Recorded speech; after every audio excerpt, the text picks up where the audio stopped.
May tanong sa akin. Good evening po, Boss Rai. Lagi ko pong pinanonood yung mga video nyo po. Taguyo na lang po pangalan ko. Tanong ko lang po, kung legal po ba itong demand letter na pinadala po sa akin ng OLA? Maraming salamat po sa sagot. Promo waive penalty. Demand N. This is from Bugok na OLA.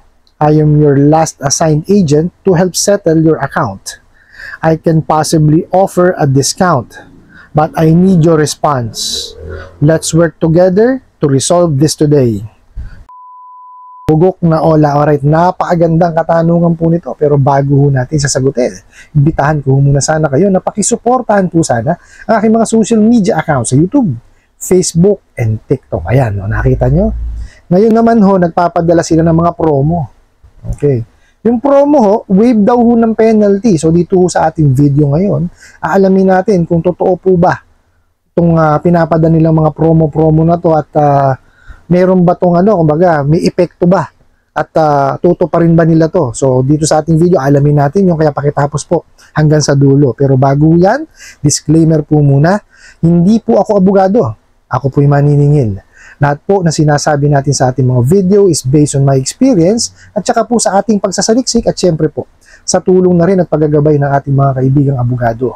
At isa pa po, hindi ko po kinukonsinte ang hindi pagbabayad ng utang. Ang utang po is responsibilidad na dapat natin bayaran. Ang hindi po ako pabor ay sa maling pamamaraan ng papapautang at maling pamamaraan ng paniningil. Sagutin po natin yung pinadala niyo pong katanungan. Okay, so sabi niyo nga doon sa inyong tanong is kung legal ba yung pinadalang demand letter. Actually, hindi naman siya demand letter eh. Parang lang siya email na may promo daw sila to waive the penalty. Tapos kasi, ang nakalagay kasing pangalan na nagpadala is demand N. Nakita nyo mga kalokohan, di ba? Gumagawa sila ng mga dummy account, para lang makapanakot, makapangharas, So siguro, sa sobrang dami ng email na ginawa nila, ito na nagamit nilang email address yung demand N. Siguro demand notice to, Tapos ang title po, promo waive penalty. Okay? So sabi niyo nga kung tinatanong niyo kung legal ba ito, So dito sagutin natin, okay? Ito lang yan kasi ang pag-waive po ng penalty, hindi pinopromo yan. Kung talaga sila ay legitimate na lending. Kasi dapat yan may structure. Lagi ko sasabihin sa inyo yan. Dapat ang isang lending, financing, and bank, dapat may structure yan. Ibig sabihin po, dapat yan, may credit and collection policy yan. May mga guidelines yan. Okay, may mga may mga payment options, na po pwede nilang i-offer sa kanilang mga clients. At isa yan. Isa yan sa po pwede nilang i-offer. Kaya lang, syempre, dahil nga nadala na tayo dito sa mga bugo at abusadong online lending apps dahil puro pangaharas lang tsaka one way lang ang communication sa kanila. Sila lang ang susunod. Ngayon, ito po ang gawin po ninyo. Pinadalang kayo ng ganito, sagutin nyo. Sige po, paki-email po yung yung sinasabi yung offer. Okay? And then, tsaka tayo mag-usap. Kasi sabihin nyo rin sa kanila yung through email na, kaya hindi ko sinasagot yung inyong tawag kasi nga, naranasan ko na ninyo i-harass ninyo diba? At saka, hindi nyo naman talaga diniscuss sa akin yung aking utang. Ngayon, wala naman kamong problema.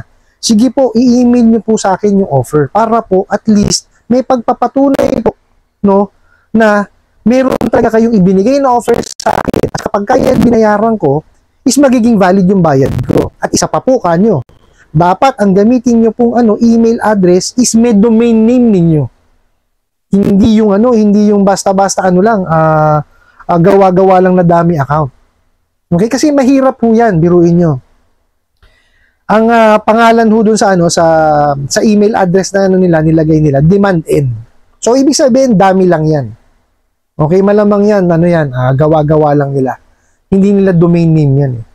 It's very important for a company to use a domain name. Bakit? Kasi doon mo pakikilala yung kumpanya mo Kasi pag magpapadala ka lang ng email, using for example, bossray@gmail.com, at yahoo.com, at outlook.com, paano mo yun? Di ba? Paano mo masasabi na legitimate yung kumpanya na yun? Di ba? Napaka-importante ng email sa image ng isang kumpanya. So, kailangan may domain name yan. O, di po ba? So, kaya importante na pagpadadalang kayo ng email, may domain name. Okay? For example po, sa Bossray na naman, collection@bossray.com. .ph, pwede pa rin yun. Pwede naman .com eh. Pero kung para nyo na ma-identify nyo na sa Pilipinas, lagyan nyo .ph, pwede rin naman yun. Kung gano'n na matatanggap nyo na email na may domain name po is yung pangalan ng kumpanya. Okay? Yung instead of at Gmail or at Yahoo or at Outlook, at bossray.com.ph. Dapat ganun. So ibig sabihin, legitimate yung email na yun galing doon sa kumpanya na yun. So ngayon, yung offer, legitimate. Ito, paano masasabing legitimate yung offer? Wala nga nilagay na na amount eh. Tapos ito pa, I can possibly offer a discount. Nakita nyo? Posibilidad pa lang. Diba?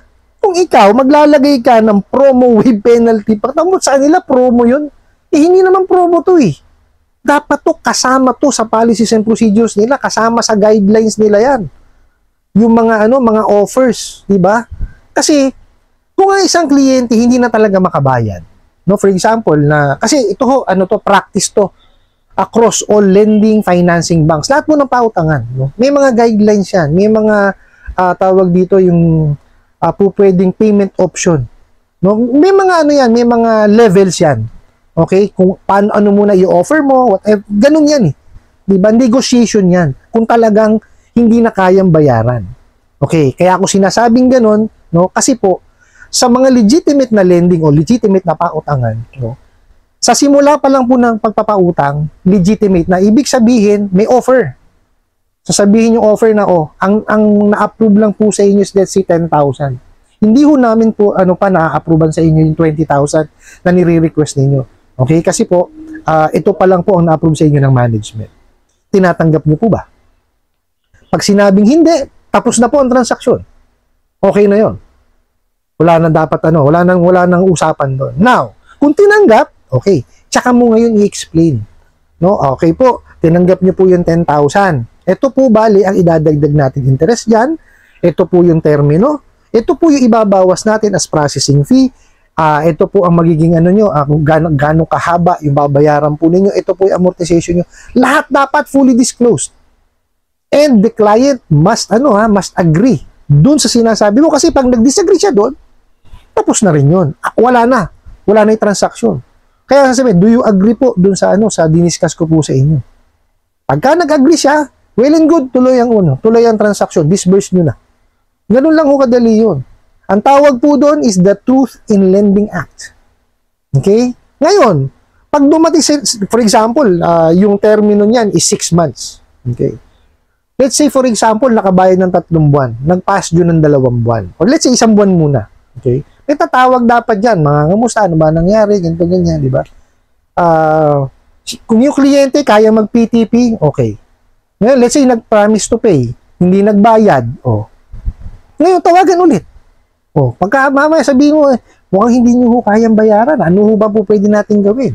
Meron ho kami po pwedeng offer sa inyo, ganitong payment option. Okay? Kasi may mga levels yun eh. Dito sa mga bugok at abusadong online lending apps, wala. Hindi mo nga paniniwala na sinasabi niyan dahil puro pambabarag lang ang alam. Puro pang mawalang niya. Diba? Kaya nga sabi ko sa inyo, pagka kayo makikipag-transaksyon sa kanila, dapat through email. Kagaya niyan. Kasi nga, winalang niya kayo eh. Kung hindi naman kayo nakaranas ng pangwawalang niya, hindi kayo hinaras, kausapin nyo. Makipag-usap kayo. Nakatanggap kayo ng email na ganyan, tawagan nyo. Diba? Hanapin nyo ho yung number dun sa sa listahan ng SEC. Yung nila, yung complaints mechanism nila. May listahan ko kasi yung ng pangalan ng lending, kung ano man yung pangalan ng OLA, telephone number, email address, tapos kung sino po hahanapin ninyo. Nandun po. So kung si Boss Ray Lending, for example, hanapin niyo yung Boss Ray Lending doon. Tawagan niyo yung number na yun. Di po ba? Or kung naglagay sila dun sa email address, tawagan nyo po. Di ba? Kung hindi naman kayo nakaka-experience ng ng harassment, makipag-usap po kayo, makipag-negotiate kayo kung talagang nahihirapan kayo. Kasi ito experience ko to na yes, na-discuss namin sa mga clients namin yung amortization and everything, no? Tsaka yung magiging halaga. Kaya lang there are times talagang dumarating sa kagipitan eh. 'Di ba? Ngayon hindi nila kinakaya yung magiging amortization. So syempre, para matapos yung yung loan, offeran mo ngayon kung ano yung para gumaan para sa kanila. Kasi dapat yung win-win, hindi po pwedeng yung lending lang ang nananalo diyan. 'Di ba? Kasi paano matatapos yung utang kung puro balagbagan lang ang usapan? 'Di ba? Tsaka kung puro ikaw lang ang masusunod. Hindi ho dapat ganun. Okay, dapat yan yung kliyente tsaka yung nagpautang, may ugnayan yun. Ganun ho dapat. Hindi kagaya ng ginagawa ng mga bugo katabusadong online lending apps na to. Mag-o-offer ng ganyan. O ngayon, kakausapin. For example, o di kaya, pumayag, sumagot sa email. Diba? Walang domain name. Nagbayad ngayon, ng halaga na yon. Pagputok ng bola, may utang pa rin. Diba? Kaya pinag-iingat ko po kayo dito sa mga bugo katabusadong online lending apps. Pero kung yan namang lending or financing or bangko na nahiraman ninyo, hindi naman kayo hinaharas, hindi naman kayo binabarag, sumusunod naman sa sa batas ng pagpapautang, kausapin niyo po ng maayos. Di po ba? Nga po pala, kasi po dito sa ating channel, ang topic po natin is more on online lending apps na mga bugo katabusado. Okay, napag-isip-isip ko po na syempre gusto rin po natin tumulong dun sa mga may utang po, sa mga legitimate na lending, financing, tsaka bangko, credit card, motorsiklo. So mag-aalat po tayo ng isang araw para doon. So pag-iisipan ko pa po kung anong araw yon. Maaari po sigurong Biyernes yun, para po siguro end of the week ko siya itatapik. Kasi marami hong nagpapadala sa akin ng mensahe na kumbaga bigyan naman ng solusyon yung kanilang tinatanong sa akin tungkol sa credit card, tungkol po sa motorsiklo, ayan po, tungkol sa utang sa sa mga e-wallets and everything So bibigyan po natin ng kasagutan yung sa kanila para po at least hindi lang po tungkol sa OLA yung natatakil natin, lumalawak po yung ating ding kaalaman not only to OLAs but also to other types ng ng mga pagpapautang. Po. So doon po sa sa nagpadala po ng katanungan na to, sabihin niyo sa kanila na sige, bigyan niyo ako ng offer pero use your yung email niyo na may domain name. O di kaya sige, tawagan niyo ako pero wag niyo akong walang harassment na mangyayari kasi pag ginawa niyo pa akong i-harass, well, hindi ko na talaga kayo sasagutin. 'Di ba? Kasi the fact na kayo i-entertainin ko kanyo, kasi gusto ko talagang magbayad sa inyo. It's just that, binarag nyo ako, hinaras nyo ako, hinalangyan nyo ako. Diba? Willing naman ako magbayad Huwag lang sa walang yaang kamong paniningil. Po? I hope nasagot ko po itong katanungan na to at sana po'y makatulong. Maraming salamat po sa inyong walang sawang pagsuporta at panonood sa aking mga video. Maraming salamat po sa inyong pag-like, pag-share, pag-comment at pagtatanong. And kunin ko na rin po ng opportunity na to na imbitahan po sana kayo na pakisuportahan po sana ang aking mga social media accounts sa YouTube, Facebook, and TikTok. Kasi muli po, yun lang.